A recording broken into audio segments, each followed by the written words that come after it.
সকাল থেকে শুরু করেছিলাম পর্বটা। সুলাদাদি অনেক কিছুই দিয়েছিল, শাক পাতা থেকে শুরু করে অনেক কিছু সেরকম নিয়ে যাব মন্তব্যও ছিল, ব্যাগ গোছানো রেডি, কিন্তু সেই ব্যাগ গোছানো পুরো ঘেটে গেল। কারণ কি, প্ল্যানটা একটু বদলে গেছে। বিপ্লব বাবুর হঠাৎ দুদিন ছুটি হয়েছে। আগে জানতাম একদিন ছুটি, যাব চলে আসবো এরকম, কিন্তু এখন আবার দুপুরের পরে ফোন করে বলল যে দুদিন ছুটি হয়েছে, তাই আজকের আমি এখান থেকে সোজা যাব মামনি দিদের বাড়ি, অর্থাৎ সীমা দিদের বাড়ি, আর বিপ্লব বাবু কাছ থেকে সরাসরি আসবে দিদিদের বাড়িতে। তো সম্পূর্ণ পর্বটি আপনারা দেখতে থাকুন।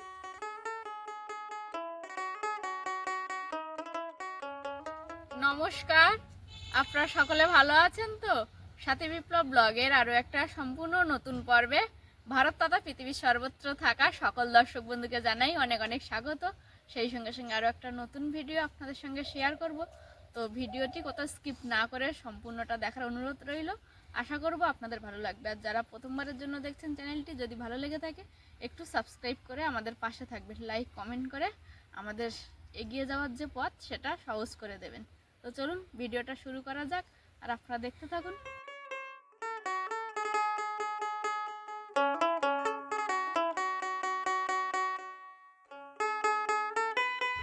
এখন সুলতা দিদির খাল পাড়ে এসছি, যেটা ওদের ব্যক্তিগত খাল। এই পাড়ে এসছি ব্রাহ্মী শাক তুলতে। এমনি হাঁটতে হাঁটতে দিদির বাড়ির দিকে আসতাম, তো দিদি বলছে ব্রাহ্মী শাক হয়েছে ভালো, চলো তুলে আসি। তাই এখন এই যে এখান থেকে হয়ে আছে, এই শাকগুলো তুলবো। শাক তুলতে এসছি, কোনো পাত্র তো হাতে করে আসিনি, দিদির বাড়ি থেকে একটা গামলি নিয়েছি, গামলি নিয়ে শাক তুলতে এসছি।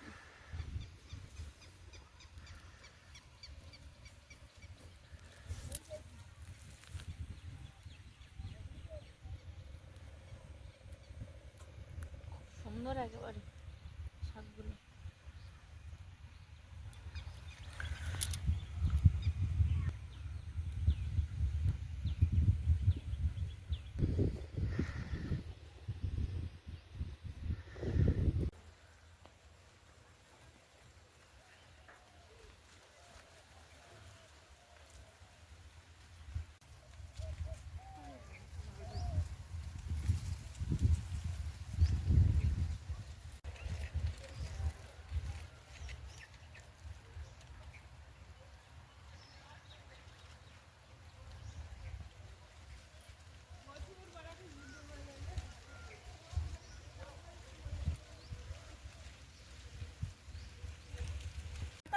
এইটা কি গাছ বাড়িয়ে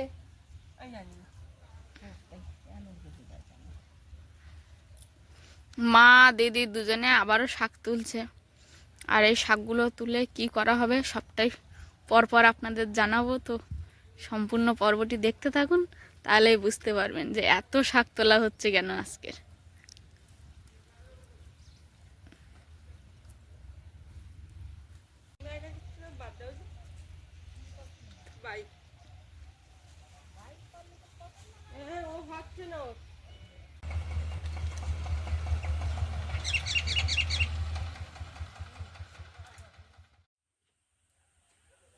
সকাল থেকে শুরু করেছিলাম পর্বটা। সুলাদাদি অনেক কিছুই দিয়েছিল, শাক পাতা থেকে শুরু করে অনেক কিছু সেরকম নিয়ে যাব মন্তব্যও ছিল, ব্যাগ গোছানো রেডি, কিন্তু সেই ব্যাগ গোছানো পুরো ঘেটে গেল। কারণ কি, প্ল্যানটা একটু বদলে গেছে।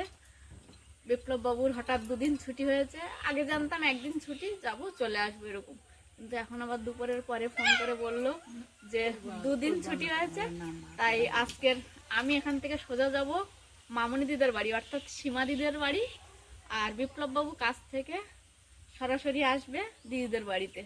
তো সম্পূর্ণ পর্বটি আপনারা দেখতে থাকুন।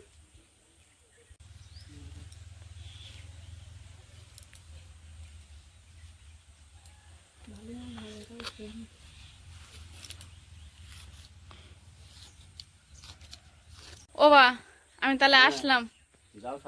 হ্যাঁ, তোমরাও সাবধানে থাকবে। এটা আমার কিছু প্রয়োজনীয় জিনিসপত্র, আর এই ব্যাগে মেয়ের বাড়ি যাচ্ছি বলে মা কি পাঠিয়েছে সেটা মেয়ের বাড়িতে গিয়েই দেখাবো। ও মা, আমি আসলাম, তোমরা সাবধানে থেকো, সাবধানে যাও, আর এইখানে গাড়িতে উঠে আমার একটু ফোন করে দিও করে, ঠিক আছে। গাড়ি পাই। যাও যাও তাড়াতাড়ি যাও, বেলা গেছে। মিলি, আসলাম। আমি এখন যাচ্ছি আমাদের বাজারের দিকে, যেখান থেকে আমি আজকে অটো করে যাব, কারণ সকাল সকাল বার হলে ম্যাজিক পেতাম। তো আজকে আর সকালে বার হয়নি, মানে যাবো এরকম কোনো প্ল্যানই ছিল না। যাই হোক, হঠাৎ করে প্ল্যান করেছি আর বেরিয়ে পড়েছি। এখন যাব, গিয়ে কাটা গাড়িতে যাবো, একটানা ক্যানিং পর্যন্ত যাওয়া হবে না। তো সবটাই আপনাদের সঙ্গে শেয়ার করব, আর সঙ্গে থাকুন। এই খালটা একটা দুটো দিন যদি আমি আপনাদের সঙ্গে একটু শেয়ার না করি, তখন আমি মনে করি কি আমি অনেক কিছু হয়তো আপনাদেরকে দেখাতে ভুলে গেছি। কারণ আপনাদের যতটা ভালো লাগে, আমিও ঠিক দু চোখ ভরে যখন দেখি আমারও ঠিক ততটাই ভালো লাগে। জানি না, প্রতিদিন সকালে উঠেই খালটাকে দেখি, তবুও কেন এত ভালো লাগে।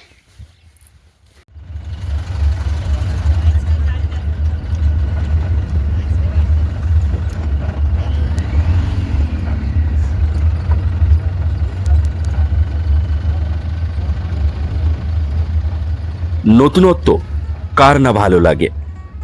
এই রাস্তাগুলোই তো বলে দেয় প্রতিটা যাত্রা নতুন, চেনা পথ, তবুও মনে হয় আজ যেন একটু আলাদা। কারণ সামনে আছে প্রিয় মানুষটা, প্রিয় ঠিকানা। চাকা ঘোরে, সময় এগোয়, আর মন ভরে যায় নতুন আশায়। গন্তব্য কাছে আসছে, ভালোবাসা তারাও কাছে এগিয়ে আসছে। এই চলমান রাস্তা আমাদের সঙ্গে কথা বলে, বলে গত দিনের জমে থাকা গল্প, কথা বলে আগামী দিনের নতুন স্বপ্ন। চাকা ঘোরে, গাড়ি এগিয়ে চলে, আর জানলার বাইরের দৃশ্যগুলো ধীরে ধীরে বদলাতে থাকে, ঠিক যেমন বদলায় আপনি আমি, আমাদের মতো মানুষেরা। কখনো সূর্যের আলো এসে পড়ে চোখের কানায়, কখনো ছায়া ঢেকে দেয় রাস্তাটা। জীবনও তো এমনই, আলো আর ছায়ার মাঝখানে আমাদের প্রতিনিয়ত এগিয়ে চলা, কখনো সংক্ষিপ্ত, আবার কখনো দীর্ঘ যাত্রা। প্রিয় মানুষদের কাছে যাওয়ার টানটা এক অদ্ভুত অনুভূতি দেয়। চলতে পথে বারবার মনে পড়ে পুরনো হাসি, পুরনো অভিমান, আর পুরানো খুনসুটি। রাস্তার ধারে ছুটে যাওয়া মানুষগুলো, ছোট ছোট দোকান, গাছপালা, খোলা আকাশ, সবকিছুই যেন নীরবে সঙ্গ দেয় এই যাত্রার। কেউ জানে না তার মনে কি চলছে, কিন্তু এই রাস্তা জানে। এই যাত্রা শুধু পৌঁছনোর নয়, এই যাত্রা শুধু অনুভবের। চলতে পথে কখনো চুপচাপ, কখনো হালকা হাসি ঠোঁটের কোণায়, কারণ গন্তব্য আর বেশি দূরে নয়। গন্তব্য পৌঁছালে পাওয়া যাবে চেনা মানুষের দর্শন, হয়তো নিজের মতো কথা বলা যাবে। এই চলমান পথে কিছুটা ক্লান্তি ঝরে পড়বে, কিছুটা আশা আরো শক্ত হয়ে উঠবে। প্রতিটা মাইল যেন বলে দেয় আর একটু দূরেই তোমার গন্তব্য। জীবন আসলে এমনই, সবসময় দৌড় নয়, কখনো কখনো শুধু চলতে হয় নিজেকে খুঁজতে পাওয়ার জন্য। এই রাস্তায় বসে কত কিছুই না আমরা ভাবতে থাকি। ভালোবাসা মানে শুধু একসাথে থাকা নয়, ভালোবাসা মানে কারো কাছে ফিরে যাওয়ার প্রবল ইচ্ছে।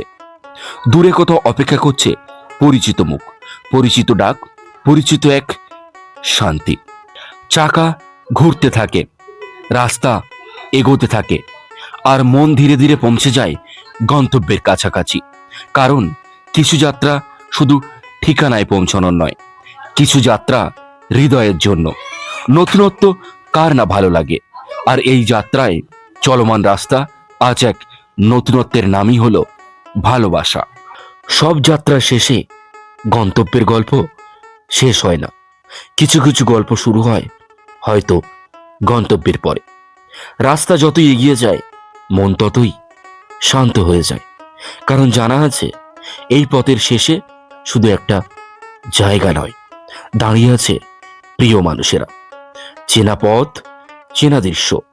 তবু আজ সবকিছু যেন নতুন লাগে, কারণ চোখে দেখতে দেখতে রাস্তা পেরোতে হচ্ছে, আর মন অপেক্ষা করছে তাদের জন্য। চাকা ঘুরছে, সময় চলছে, কিছু দুশ্চিন্তা পিছনে পড়ে যাচ্ছে, কিছু আশা সামনে এসে দাঁড়াচ্ছে, আর এই যাত্রাই তার নিদর্শন। না জানি এই রাস্তা কত মানুষের সাক্ষীর নিদর্শন। রাস্তা কখনো কথা বলে না, তবু সে অনেক কিছু বলে দেয়।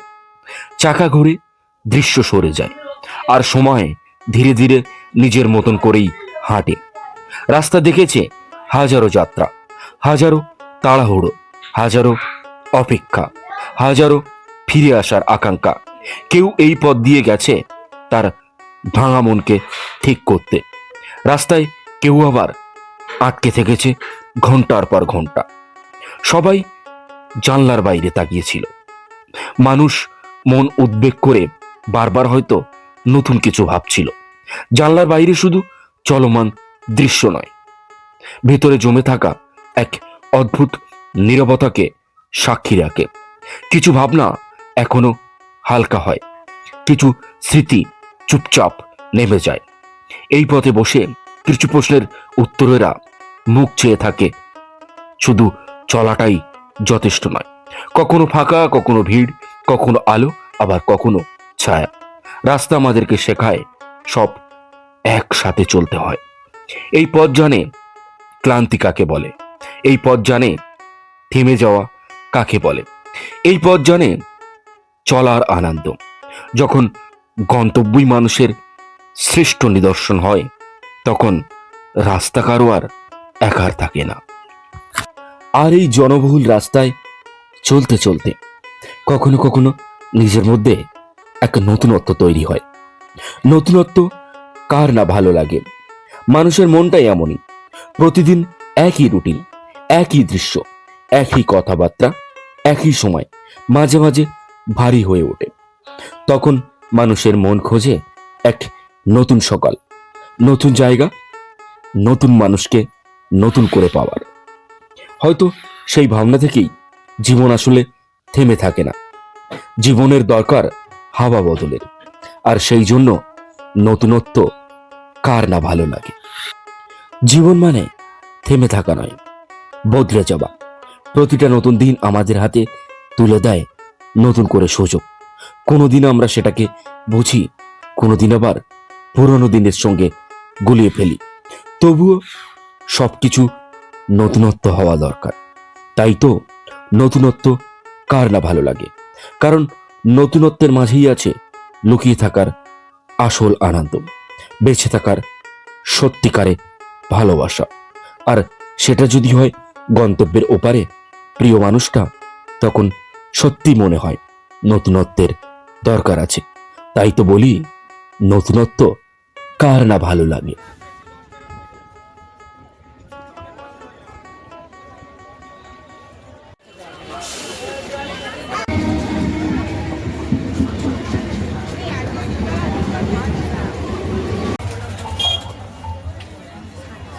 পুতনার দেহ থেকে প্রাণটা বের হয়ে গেল, চোখ থেকে যেন ঠিকটি বেরিয়ে আসতে চাইল। দিদি আর আমি দুজন এখন যাচ্ছি দিদিদের বাড়ির দিকে। আমি এই টোটো না, আমি স্টেশন থেকে টোটো করে এসেছি, আর দিদিকে ফোন করে দিয়েছিলাম যে দিদি এগিয়ে আসো, আমি একা যেতে পারবো না। তো দিদি এসছে, এখন দুজনে মিলে যাব দিদিদের বাড়িতে। চলুন। দিদি আর আমি দুজনে রাস্তায় গল্প করতে করতে এলাম, আর ঢোকা মাত্রই দিদির সেই ফুল বাগান। নিচে নিচে দেখো, গাঁদা ফুলগুলো কি সুন্দর হয়েছে দিদি, দেখো। তুমি তো রোজ দেখো, আমার তো দেখে খুব ভালো লাগছে। তুমি একটু বেশি করে সকালবেলা উঠে আরো বেশি করে। ও জামাই বাবু, আয়ুষ আয়ুষ, চলো মাথায় পেন ঘষে এখান থেকে কাগজ তোলা হবে। এবার দেখছি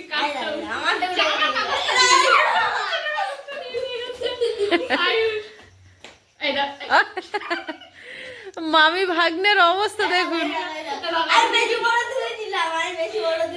তুই আমার কাগজটা নিয়ে নিয়েছিস আয়ুষ। দেখ এসেই শুরু হয়ে গেছে দুজনের খুনসুটি। আমি যে বলছি আমার মাথায় বেশি হবে, ওই জন্য আমাকে একটা পেন দিয়ে ও ফের আরেকটা পেন নিয়ে এসছে। ঠিক আছে, আমি এটা তোলার চেষ্টা করবো।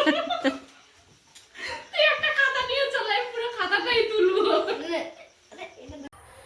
জামাইবাবু আজকে জামাইবাবুর গাড়িটার ঘরে তোলেনি, বিপ্লব বাবুকে এখন এগিয়ে আনতে যাচ্ছে জামাইবাবু। ফোন করবো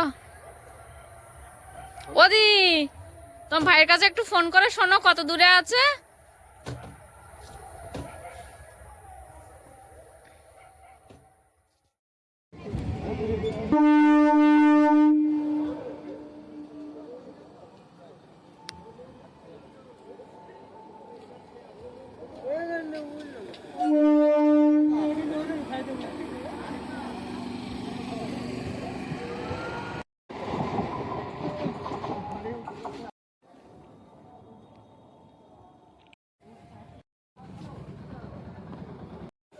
দোকানে দাঁড়ালে নাকি তুমি? না না, আমি দৌড়ে এসে সামনের দিকে আমার উঠতে হয় তো, ওই জন্য আমার একটু লেট হলো।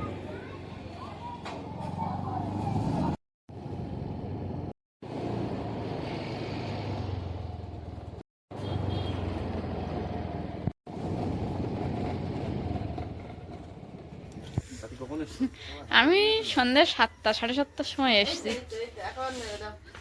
তোমাকে গেটে ঢোকার আগে একটা মেসেজ দিয়ে দিই, তোমার পরম প্রিয় ভাগ্নে আয়ুষ মণ্ডল মেসেজ দিয়ে রেখেছে, মা মামা আস্তে আস্তে যদি আমি ঘুমিয়ে পড়ি তাহলে আমার তরফ থেকে একটু জানিয়ে দিও মামা কেমন আছে, সেটা জিজ্ঞাসা করো। আর আমরা ভালো আছি, আমি ভালো আছি।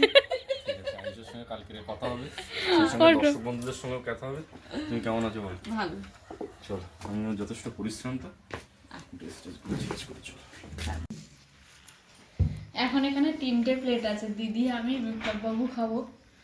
জামাইবাবু বিপ্লব বাবুকে আগিয়ে আনতে যাওয়ার একটু আগে জাস্ট খেয়েছে, আর আয়ুষ তো ছোট মানুষ, ও ঘুমিয়ে পড়ছিল, ও অনেক তাড়াতাড়ি খেয়ে নিয়েছে।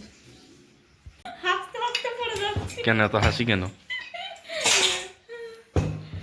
হাসি কেন মানে হাসে কেন? খুশিতে।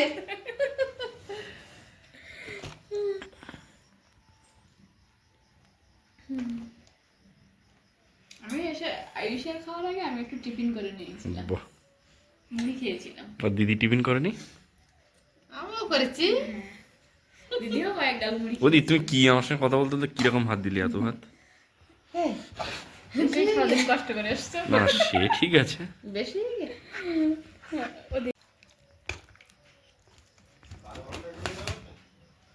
10 ঘন্টা।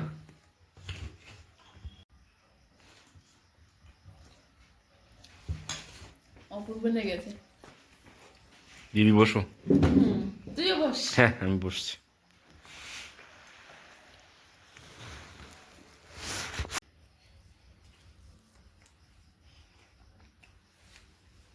খুবই সুন্দর একটা সুস্বাদু খাবার খাচ্ছি, আর এর অনুভূতি ভাষায় প্রকাশ করা যাবে না।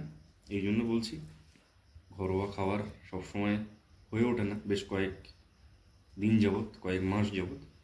তো এর অনুভূতি কেমন পরপর একটা দুটো ভিডিওতে সেগুলো একটু একটু করে প্রদর্শন করা হবে।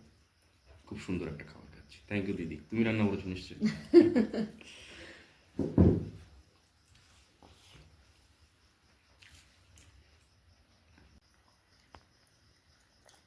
সকাল থেকে মাথার মধ্যে একটা প্ল্যান ছিল যে বিপ্লব বাবুকে একটু সারপ্রাইজ দেবো, তারপর হঠাৎ ফোন করে বললো 2 দিনের ছুটি, সারপ্রাইজটা পুরো একেবারে বাদ হয়ে গেল, গিয়ে অন্যরকম। দিদিকে ভেবেছিলাম দেবো, তারপর দিদির বাড়ি আসতে গিয়ে দেখলাম রাত হয়ে গেছে, দিদিকেও দিতে পারলাম না, ফোন করলাম এগিয়ে নিয়ে যাও। লাস্টে আমি সারপ্রাইজ দিলাম উল্টে, বলছে দিদি বটগাছতলায় এসে হচ্ছে আমি স্টেশনে।